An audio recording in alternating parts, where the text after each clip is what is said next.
The growl. It wasn't the organic rumble of a distant truck or the playful bark of a neighborhood dog.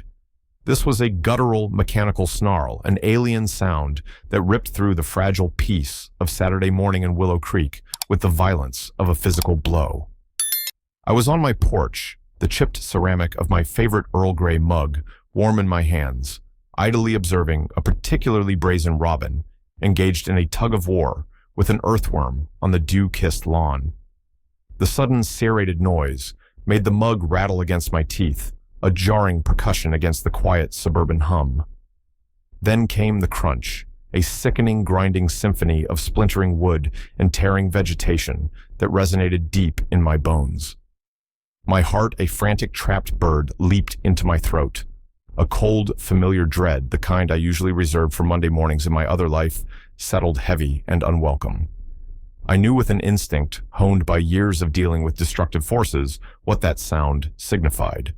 The Earl Grey was forgotten, the mug clattering onto the weathered wooden decking as I launched myself down the steps.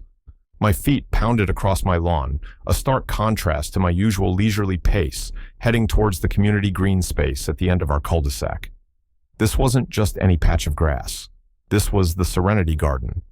Months of bake sales that left my kitchen perpetually dusted with flower grant applications that I'd surreptitiously helped polish with an expert eye, and countless volunteer hours, often mine late into the evenings after long days at the office, had birthed this haven. It was a specialized therapeutic garden, meticulously designed for the children with disabilities who lived in and around our neighborhood. Raised beds, easily accessible to wheelchairs, bloomed with vibrant non-toxic flora. A sensory path, a mosaic of smooth river stones, soft moss, textured bark, and cool sand, snaked through the grounds. Wind chimes tuned to specific calming frequencies that research indicated could soothe agitated minds hung from custom-built trellises. Every plant was chosen for its tactile qualities, the velvety softness of lamb's ear, the robust resilience of rosemary, or its soothing scents. It was more than a garden. It was a sanctuary. Or it had been. As I rounded the familiar curve of weeping willows that marked its entrance, the scene slammed into me with the force of a physical assault.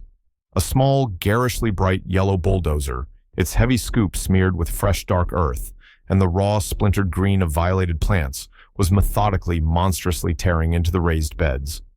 Vibrant marigolds, cheerful symbols of resilience, were being churned into a chaotic muddy grave, alongside the soft gray-green leaves of lamb's ear and the delicate purple spikes of fragrant lavender. A significant section of the wheelchair-accessible pathway constructed from smooth, dark composite wood, chosen for its durability and low heat retention, was already buckled and broken its pieces, jutting out like fractured bones. And standing to one side, arms crossed in a parody of righteous authority, a smug, self-satisfied expression plastered across her sharp features, was Karen Peterson. Mrs. Peterson, treasurer of the Willow Creek Homeowners Association, a woman whose devotion to the HOA's covenants, conditions, and restrictions (CC&Rs) bordered on the fanatical, if not the pathological. Her lips, perpetually pursed in a thin, bloodless line of disapproval, quirked upwards in something that might have passed for a smile on a less severe face as she saw me. "Ah, Ms. Albright," she called out, her voice sharp enough to cut glass, carrying effortlessly over the rhythmic groan and crunch of the machine. "Just ensuring compliance. This structure," she waved a dismissive hand at the devastation, "never received full board approval for its specific material composition as per section 4, subsection B, paragraph 7 of the revised landscaping addendum dated October last." Her tone implied this was a perfectly reasonable explanation for mechanized vandalism. The bulldozer operator, a burly man whose face was a mask of blank indifference, glanced at her, then at me, with a flicker of something unreadable. Perhaps mild curiosity, perhaps just a desire for this to be over so he could get his paycheck. He then, with a shrug that seemed to absolve him of all responsibility, resumed his work, the machine's metal teeth ripping into a fragrant bed of mint. This was the mint that little Lily Tran, nonverbal and living with severe autism, adored. Lily, who rarely made eye contact, would bury her face in those leaves, a rare beatific smile gracing her features as she inhaled deeply. The sight of it, the sheer wanton, calculated destruction of something so pure and cherished sent a tremor of rage through me so potent it almost buckled my knees. Karen. I managed my voice a low, dangerous growl that surprised even myself. What in God's name do you think you're doing? She tutted a sound, like dry leaves skittering across concrete. Language, Miss Albright. Such unseemly passion. I'm merely upholding the standards of our community. This garden, while quaint, the condescension dripped from the word, has accrued several infractions. The edging material, for instance, isn't on the pre-approved list. The height of certain planters exceeds the stipulated maximum by a full 3 inches. Can you imagine the liability? And the irrigation system I discovered was installed without the requisite triplicate form submission to the Architectural Review Committee. I issued ample warnings. Warnings. Oh yes, she'd peppered the small, dedicated volunteer committee with a barrage of nitpicking emails citing bylaws so obscure, so convoluted, they'd needed a magnifying glass, a legal dictionary, and several pots of strong coffee to decipher. We'd thought with a naivete that now felt crushingly foolish that by addressing her primary stated concerns, by meticulously redrafting paperwork, by offering compromises on planter height, we could appease her, appease the beast. We hadn't allowed ourselves to dream not in our wildest nightmares that she would escalate to this. This wasn't enforcement. This was a scorched earth policy. This was annihilation. Those were minor points, Karen fixable details, bureaucratic minutiae. I gestured wildly, encompassing the scene of botanical carnage. You had no right to do this. This is for children with disabilities. This is their space, their therapy, their joy. Her eyes, small, hard, and disturbingly devoid of empathy, narrowed. The rules are the rules, Ms. Albright, for everyone. We cannot permit exceptions or the entire fabric of our meticulously maintained community unravels. It's a slippery slope, you understand. One unapproved petunia today, a rogue gazebo tomorrow. Besides, she added with a dismissive flick of her wrist that I found disproportionately infuriating, it was rapidly becoming an eyesore. All those odd contraptions and frankly rather untidy arrangements. Odd contraptions. The custom-built weatherproof stand for Braille-labeled seed packets, a project championed by old Mr. Abernathy, a retired carpenter whose granddaughter was visually impaired. The gentle tiered water feature, designed by a sound therapist to provide calming, rhythmic auditory stimulation for children with sensory processing disorders.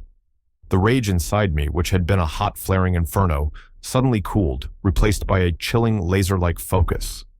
She saw a collection of rule violations. She saw an eyesore. She didn't see, couldn't see, or perhaps wouldn't see the tears of pure, unadulterated joy on 8-year-old Leo Maxwell's face when he'd triumphantly harvested his first cherry tomato, a crimson jewel plucked from a wheelchair-height planter he tended with fierce pride. She didn't see 10-year-old Maya Sharma, who struggled with debilitating social anxiety and selective mutism, gently stroking the velvety leaves of the lamb's ear, a rare, peaceful, almost beatific smile gracing her usually tense features. She didn't see the vital, irreplaceable therapy it provided, the small, precious joys it fostered, the tiny miracles of connection and growth that unfolded there daily. You will stop this. Now. I said, my voice devoid of the tremor it had held moments before.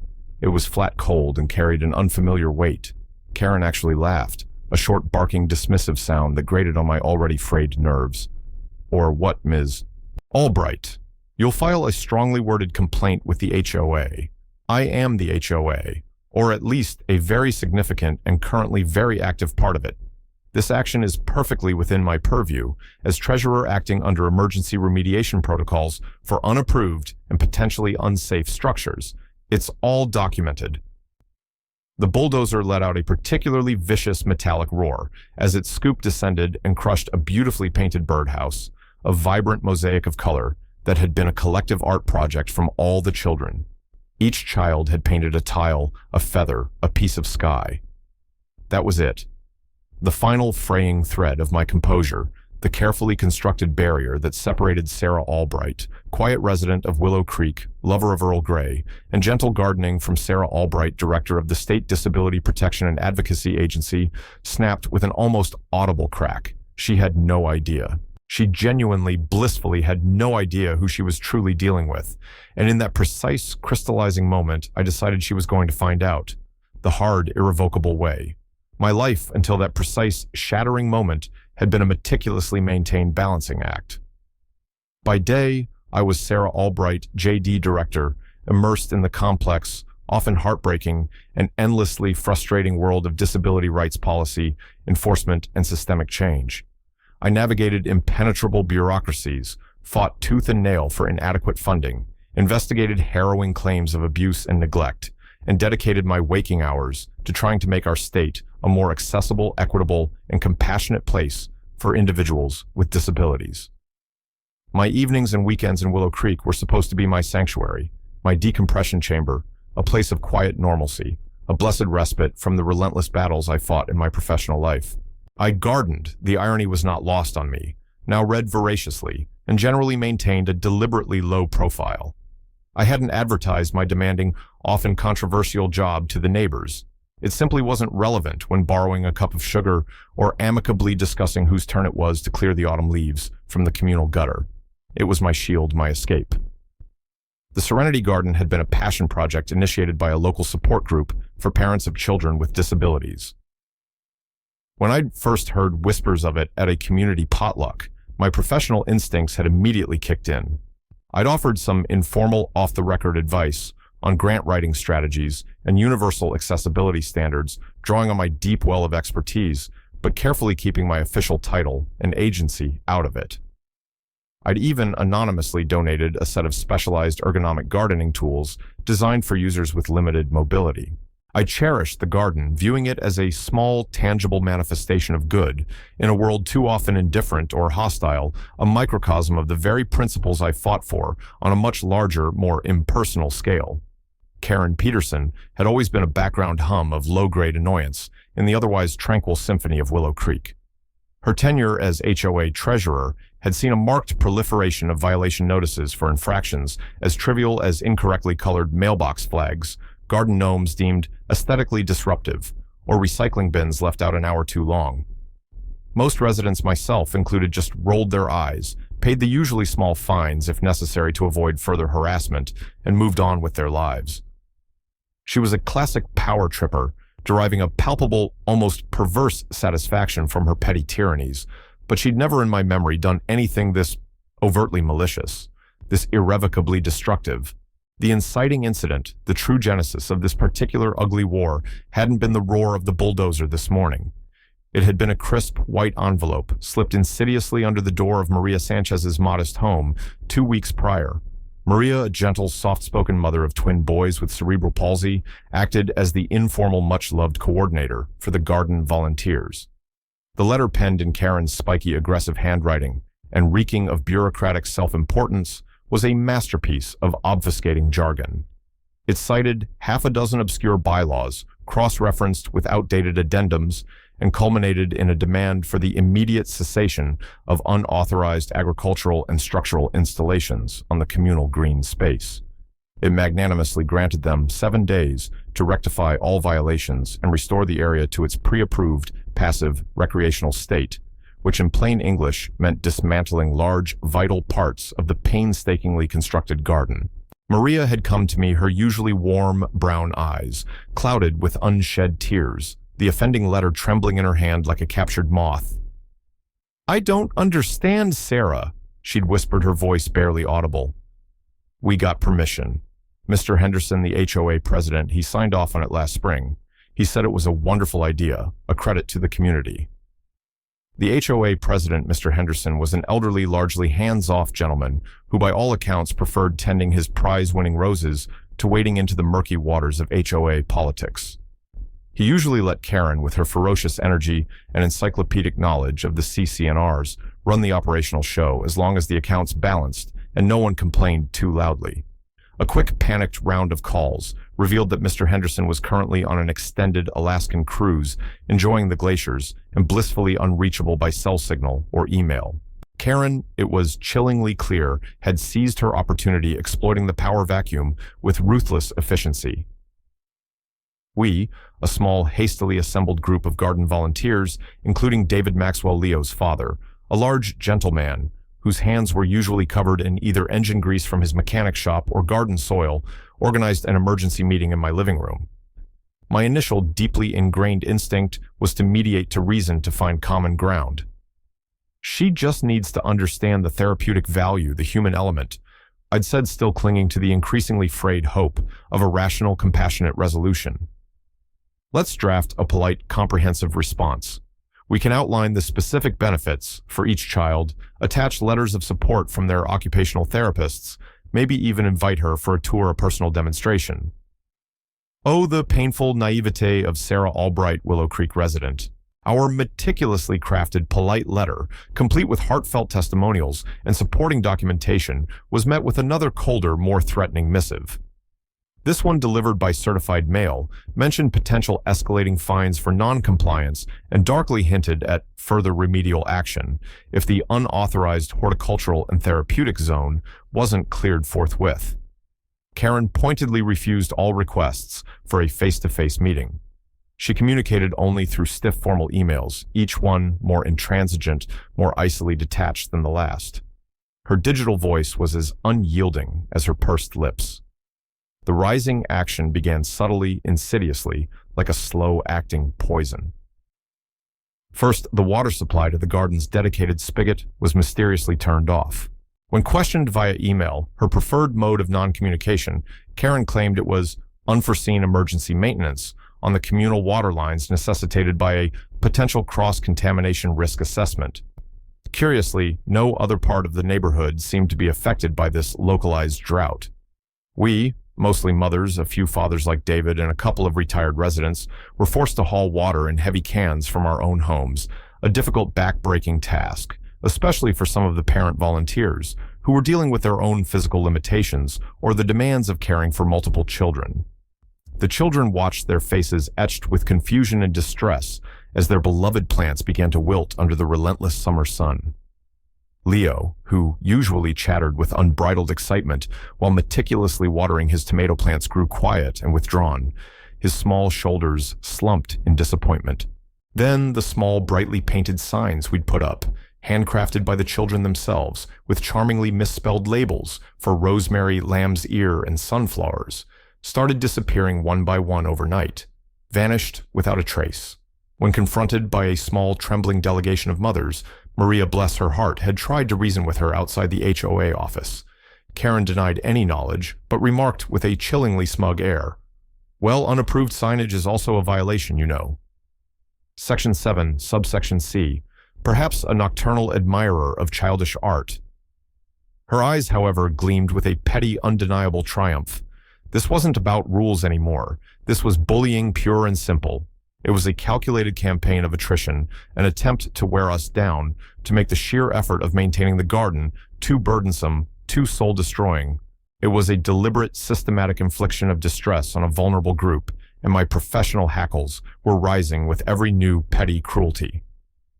The second truly shocking incident, the one that truly signaled the depths of Karen's ruthlessness and her utter disregard for the well-being of these children, was the unannounced comprehensive safety inspection. She arrived one sweltering afternoon, clipboard in hand, tape measure, dangling officiously from her belt. Accompanied by a stern-faced paunchy man, she introduced with great solemnity as Mr. Abernathy's brother-in-law, Mr. Wilkins, a certified independent safety consultant. We later discovered through a bit of discreet online sleuthing by Maya's tech-savvy older brother that Mr. Wilkins was in fact Karen's own brother-in-law, a retired accountant with absolutely no discernible qualifications in safety assessment, structural engineering, or horticulture.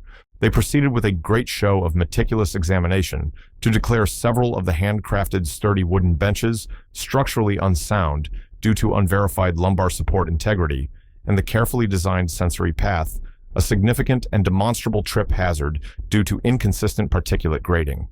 She then, with what I can only describe as vindictive glee, posted large alarming notices printed in stark red ink. Warning: unsafe area. Entry prohibited by order of the Willow Creek Show, pending full remediation. Violators subject to penalties. This was a direct, unequivocal treading on the children's rights. their right to access a communal space specifically designed and adapted for them, a space that was demonstrably crucial for their well-being development and simple, unadulterated joy. Parents, understandably intimidated and confused by the official-looking pronouncements and the threat of HOA sanctions, were now afraid to let their children into the garden, fearing fabricated injuries or legal repercussions. The joy, the laughter, the therapeutic peace were being systematically choked out of the Serenity Garden, replaced by an oppressive atmosphere of anxiety, fear, and intimidation. Karen was, in effect, coercing compliance through fear manipulation and the deliberate, cruel deprivation of a vital, life-affirming resource. One evening, after the unsafe notices went up, I found David Maxwell sitting alone on one of the condemned benches, his big shoulders slumped, staring at Leo's withered tomato plants. "She's killing it, Sarah," he said, his voice rough with unshed tears and suppressed fury. "She's killing the one place Leo feels normal, like he belongs." He slammed a fist into his other palm. "If she weren't a woman, if this wasn't... I just don't know how much more of this I can take. How much more they can take." Maria, who had quietly joined us, put a gentle hand on David's arm. "We have to believe there's a way, David. We have to keep trying. For them." But her eyes, when they met mine over David's bowed head, were filled with a despair that mirrored my own growing outrage. Through all this escalating psychological warfare, I had tried, with diminishing hope, to work through what I perceived to be the established channels. I drafted careful, legally sound rebuttals to her notices. I spoke individually to the other generally more reasonable, or at least less actively malevolent, HOA board members, urging them to intervene to see reason to rein Karen in. They were largely sympathetic, in private expressing discomfort with Karen's methods, but ultimately ineffectual. They seemed cowed by her aggressive command of the Byzantine bylaws, her relentless, inexhaustible energy, and her thinly veiled threats of procedural entanglements. "She's a stickler, Sarah, you know that." One of them, a timid accountant named George Miller, had told me apologetically over the phone, his voice barely above a whisper, as if Karen might overhear him through the lines. "And technically, if you squint really hard at Regulation 22C, she's not breaking any major HOA rules in how she's interpreting things. Just the spirit of them, I suppose," he sighed. "She even got Wilkins to sign an affidavit about the imminent dangers. She's got paperwork for everything. The spirit." Karen Peterson. It was abundantly clear, had no concept of spirit, only the cold, dead letter of the law, twisted and perverted to serve her own warped agenda. And now the bulldozer, the horrific, deafening culmination of her systematic campaign of malice. Back in the present, standing amidst the sickening ruins of the Serenity Garden, the acrid smell of diesel fumes and crushed greenery stinging my nostrils and burning the back of my throat, my decision made in that instant, the birdhouse shattered, crystallized into hard, unshakable resolve. "Karen," I said, and my voice, though quiet, now carried an authority she had never heard from me, Sarah Albright, her quiet neighbor, before. It was the voice I used in hostile depositions, in contentious settlement negotiations in front of legislative committees. "You have just made the biggest, most profound mistake of your life." She scoffed, though a tiny flicker of unease, quickly suppressed, crossed her features. "Oh, please, don't be so melodramatic, Ms. Albright. It's just a bit of unauthorized landscaping. Easily rectified, and the HOA will bill the responsible parties for the remediation, of course. Turn off that machine." I ordered the driver, my gaze unwavering, locking onto his. He hesitated, his eyes darting nervously between me and Karen, his hand hovering near the ignition. "Keep going," Karen shrieked, her voice cracking with sudden agitation. "I'm paying you good money. You have a work order signed by me as HOA treasurer. I am Sarah Albright," I stated clearly and distinctly, each word resonating with the full weight of my office. "I am the director of the State Disability Protection and Advocacy Agency. This garden," I swept my arm to encompass the tragic scene, "is a documented therapeutic facility providing essential services and support for children with a range of documented disabilities. Your actions, Mrs. Peterson, constitute malicious destruction of property, targeted harassment, intimidation of a vulnerable population, and a flagrant, egregious violation of multiple state and federal disability rights laws, including but not limited to key provisions of the Americans with Disabilities Act." driver." I locked eyes with him again, and this time there was no mistaking the steel in my voice. "If you move that machine one more inch, if you so much as nudge another pebble, you will be considered an active accessory to a state and federal offense. I strongly suggest you turn it off. Get out of the cab and wait for the authorities whom I am calling right now." The driver's eyes widened to comical proportions. The blankness vanished, replaced by dawning comprehension and sheer panic. He didn't just kill the engine, he practically threw the lever into the off position. The sudden profound silence was almost shocking, broken only by the distant innocent chirping of undisturbed birds and Karen's sharp, ragged intake of breath. Her face, moments before flushed with vindictive triumph, had gone a ghastly mottled shade of pale. The smugness, the arrogance, the self-righteous certainty, all evaporated like mist in a harsh sun, replaced by a flicker of something that looked remarkably satisfyingly like raw, unadulterated fear. You can't," she stammered, her voice losing its shrill confidence, dwindling to a hoarse whisper. You're just a resident, a quiet one. You grow roses." "I am a resident." I agreed, pulling out my state agency credentials, a leather-bound folder containing my photo ID and official badge, from the inner pocket of my jacket where I'd instinctively tucked my phone. I held up the gleaming badge, angling it, so the morning sun caught the embossed state seal. "And I am also the person whose agency investigates, litigates, and prosecutes exactly this kind of discriminatory, destructive, and frankly despicable behavior. You cited HOA bylaws, Mrs. Peterson. I am about to cite state and federal law, and I assure you with the full authority of my office, those laws have far sharper, far more formidable teeth than your petty CC&Rs. I dialed 911, my hand surprisingly steady. I reported the ongoing destruction of property, the targeted nature of the facility as a therapeutic space for disabled children, and explicitly mentioned the potential hate crime implications given the specific victim group.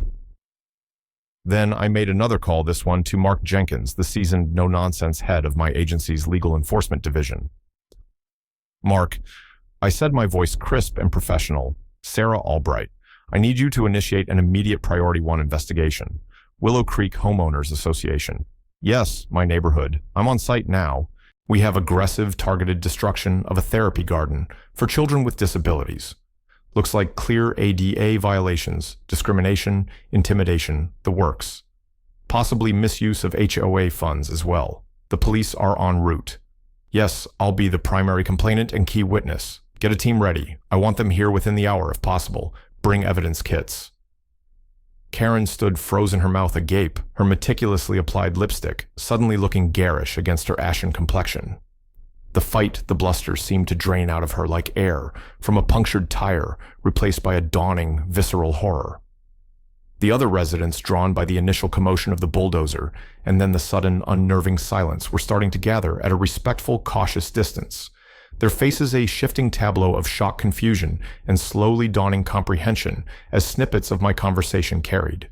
Maria Sanchez arrived breathless, her hand flying to her mouth, her face crumpling in devastation as she took in the full heartbreaking extent of the ruin. David Maxwell materialized beside her, his face a thundercloud of controlled fury, his big hands clenched into white-knuckled fists at his sides. He looked from the wreckage to Karen, then to me, a silent question in his eyes. I gave a minute, almost imperceptible nod. This then was the true midpoint twist. It wasn't just the brutal destruction of the garden. It was the unmasking of my carefully guarded professional identity and the immediate official and overwhelming escalation it triggered. Karen Peterson thought she was swatting a particularly annoying fly with a sledgehammer. She had no conceivable idea she'd just deliberately, arrogantly kicked a hornet's nest the size of the state government.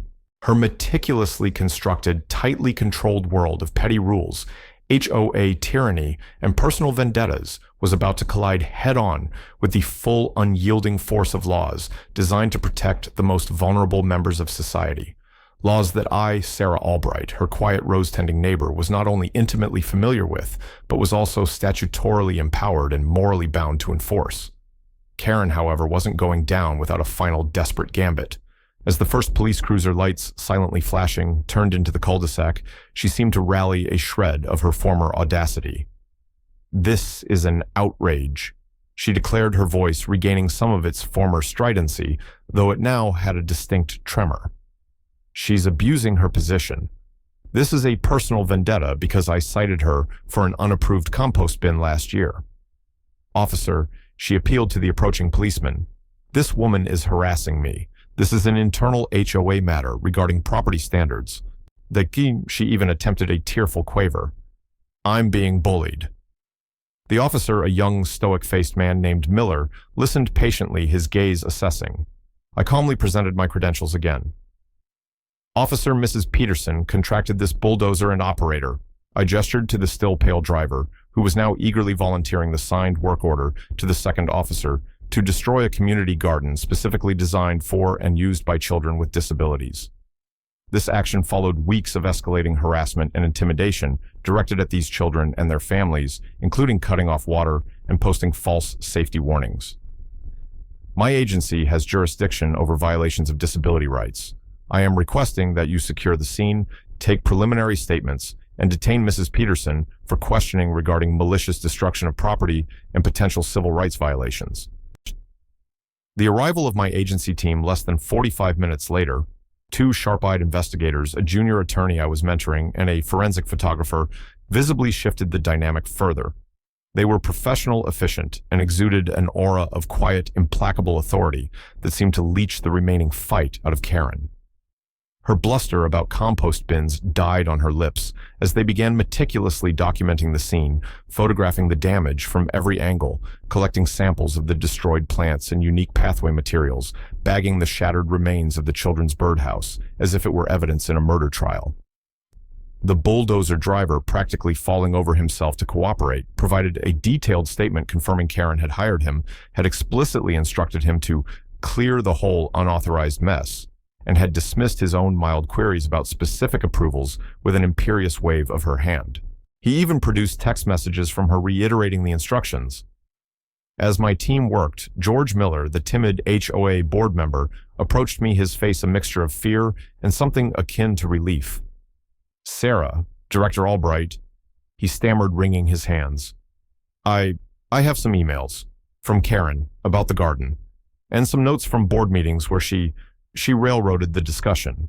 I tried to argue, but she has this way. She said Mr. Henderson gave her proxy before he left. I wasn't sure if it was true. He looked around nervously. Her brother-in-law, Wilkins. He never even saw the garden before writing that report. Karen dictated it to him over the phone. I heard them. This was gold. George, it turned out, had a conscience, however quiet. The next few weeks were a maelstrom of legal and administrative activity.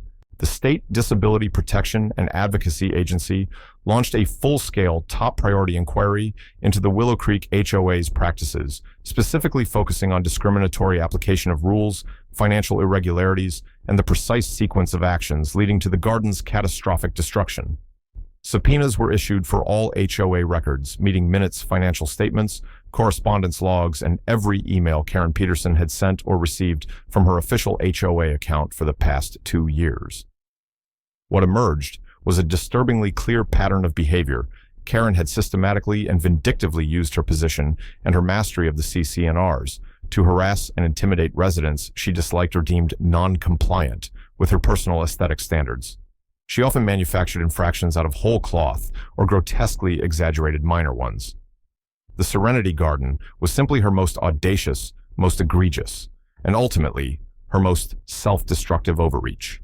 The rising action, which had been Karen's escalating war of attrition against the garden, now transformed into the state's escalating multi-pronged case against her, and by extension, the complicit or negligent HOA.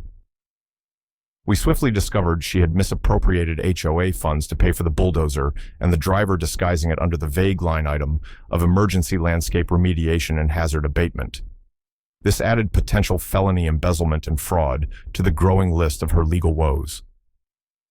Mr. Wilkins, the independent safety consultant, when faced with a subpoena and the prospect of perjury charges, quickly crumbled under questioning by my investigators. He tearfully admitted that Karen, his sister-in-law, had coerced him, appealing to family loyalty, and vaguely threatening to reveal some minor tax discrepancies from his defunct accounting practice if he didn't play along.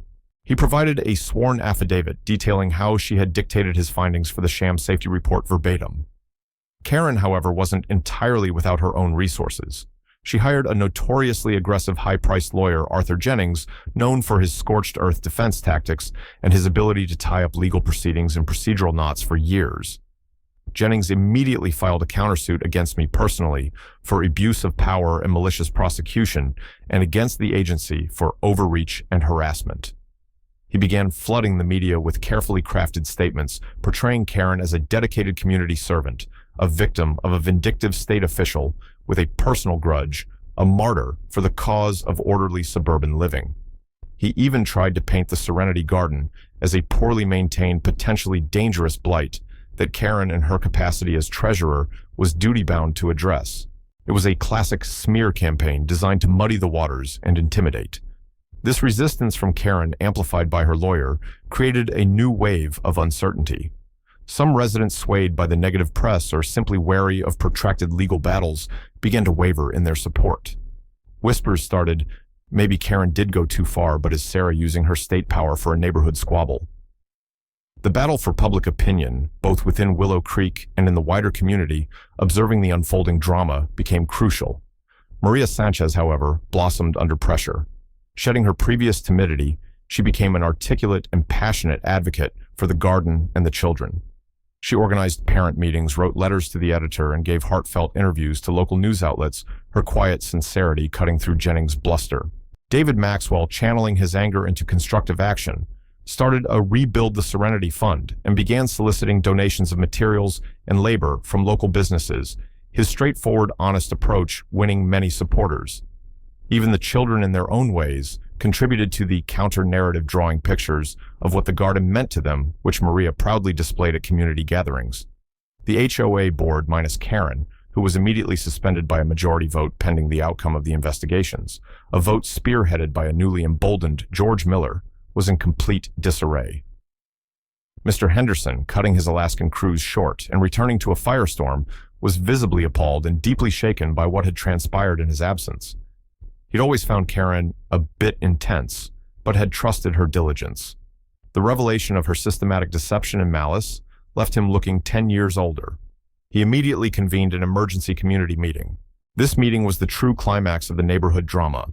It was held in the local community center gymnasium, the room packed to capacity, an anxious, charged energy filling the air. Residents stood 3 deep along the walls, their faces a mixture of anger, confusion, and grim determination. Representatives from several local news outlets, cameras at the ready, were present, drawn by the escalating scandal of a state agency director embroiled in a dispute with her own HOA. Karen Peterson was there, looking considerably humbled and paler than before, flanked by the formidable Arthur Jennings, who surveyed the room with an air of bored disdain.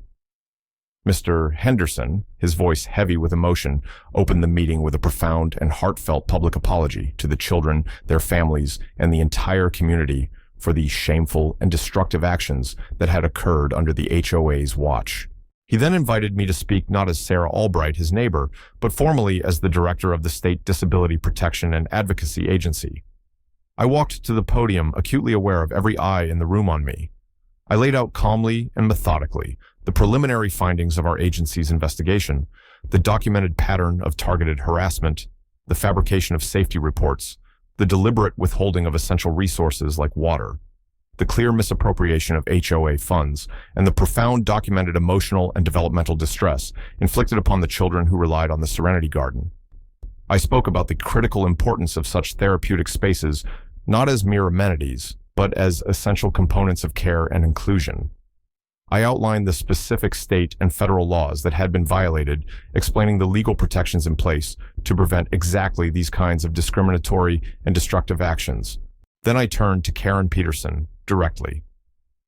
Mrs. Peterson, I said, my voice clear and carrying to every corner of the crowded room, your actions were not merely a violation of HOA bylaws, which our investigation shows you have a history of selectively and maliciously enforcing to target those you disfavor.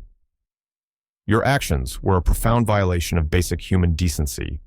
They constituted a clear and unambiguous breach of state and federal laws designed to protect the rights, the dignity, and the well-being of individuals with disabilities.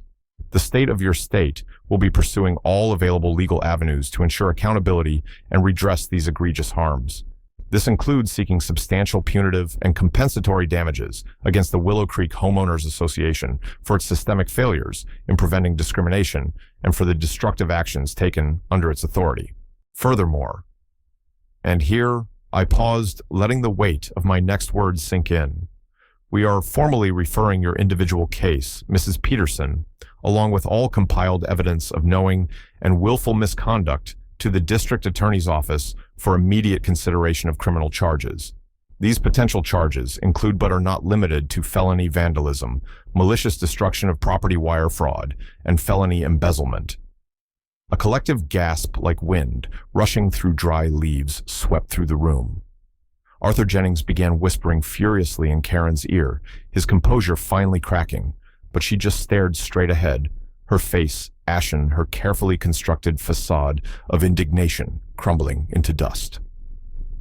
One by one, other residents, emboldened by the official denunciation and Maria's quiet courage, began to stand up to speak. Not all with anger. Many spoke with a quiet determination to reclaim their community, to heal the wounds Karen's reign of petty terror had inflicted.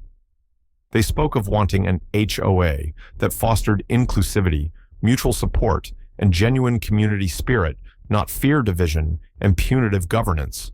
They formally proposed an immediate recall of all remaining board members who had demonstrably enabled or passively tolerated Karen's abuses and called for new, transparent elections.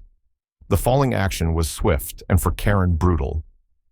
The district attorney's office, armed with the mountain of meticulously gathered evidence from my agency and the damning testimony from George Miller and Mr. Wilkins, moved quickly. They filed a raft of criminal charges against Karen Peterson. Simultaneously, the State Disability Protection and Advocacy Agency levied significant headline-making fines against the Willow Creek HOA for its gross negligence, its failure to prevent systemic discrimination, and for the destructive actions undertaken under its official authority. A substantial portion of these fines was legally earmarked to fund the complete rebuilding and enhancement of the Serenity Garden, and significantly to establish a mandatory comprehensive disability awareness rights and sensitivity training program for all current and future HOA board members across the entire state, using the Willow Creek precedent as a core case study. Arthur Jennings' countersuit against me and the agency was summarily dismissed by a judge as frivolous and retaliatory. His attempts to bog down the state's case against the HOA failed. Karen Peterson's personal assets were scrutinized as part of the embezzlement investigation. In a delicious twist of irony, it was discovered that her own meticulously maintained award-winning rose garden and several tasteful landscape modifications to her property were in fact in flagrant violation of several obscure county zoning codes and unrecorded easements she had somehow overlooked in her zealous quest to police others. The combined weight of the state fines, for which the HOA, now under new interim leadership, indicated they would sue her for indemnification, her mounting legal fees and impending civil penalties from individual lawsuits filed by affected families, effectively bankrupted her. She was forced to sell her house, the symbol of her neighborhood dominance, at a significant loss to cover a fraction of the costs. The criminal trial was relatively short, though intensely covered by local media, presented with overwhelming documentary evidence, the corroborated testimony of the bulldozer driver, George Miller, Mr. Wilkins, and the tearful, powerful impact statements from parents like Maria and David. The jury found Karen Peterson guilty on multiple felony counts. Her lawyer's attempts to portray her as a misunderstood victim fell flat against the stark reality of her calculated cruelty. She received a sentence that included a significant period of incarceration, suspended pending successful completion of a lengthy and stringent probation, extensive community service, ironically assigned to work with a nonprofit organization that maintained public green spaces and parks in underserved communities, and a court order permanently barring her from ever again holding a position of authority on any HOA board or similar community governance body within the state. The resolution for Willow Creek itself was nothing short of transformative. The old HOA board, thoroughly discredited, resigned en masse before the recall vote could even be finalized. A new board was elected, composed of residents like Maria Sanchez, who reluctantly agreed to serve as Vice President David Maxwell, who took on grounds and maintenance, and even a much more confident George Miller, who surprisingly volunteered for treasurer, vowing to bring transparency and fairness to the role.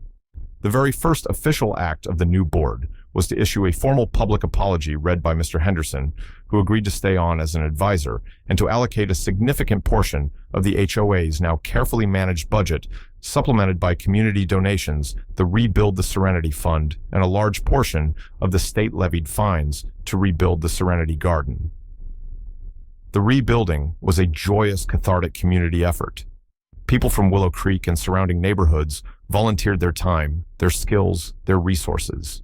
Local businesses, eager for positive PR and genuinely moved by the children's plight, donated materials, plants, and even heavy equipment operated with extreme care. This time, landscape architects who had followed the story offered pro bono designs to make the new garden even more beautiful, more resilient, and more universally accessible than before. The children, initially hesitant and bearing the quiet scars of the trauma, gradually became deeply involved, their innate resilience shining through. They painted new, brighter signs, meticulously chose new plants with the help of a consulting horticultural therapist, and their laughter, tentative at first, then exuberant, slowly but surely returned to the space that was once again irrevocably theirs. The new expanded Serenity Garden was dedicated on a glorious sunny autumn afternoon.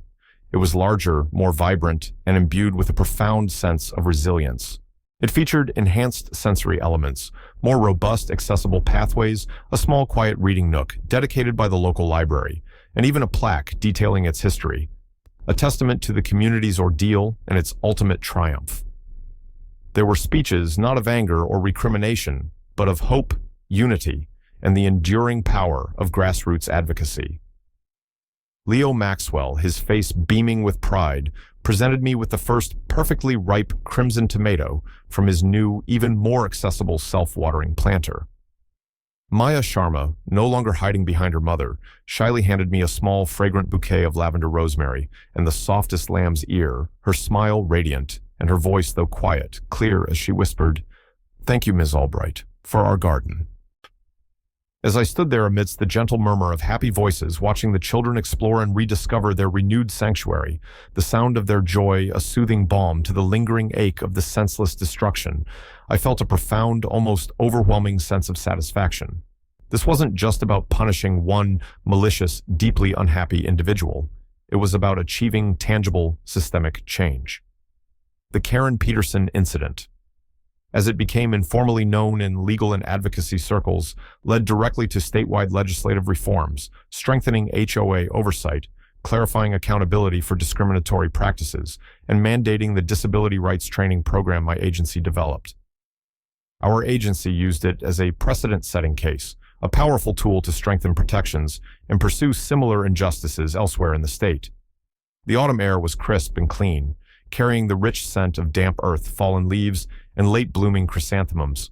The afternoon light, a soft, burnished gold, filtered through the kaleidoscope of changing leaves, painting the scene in hues of peace and contentment.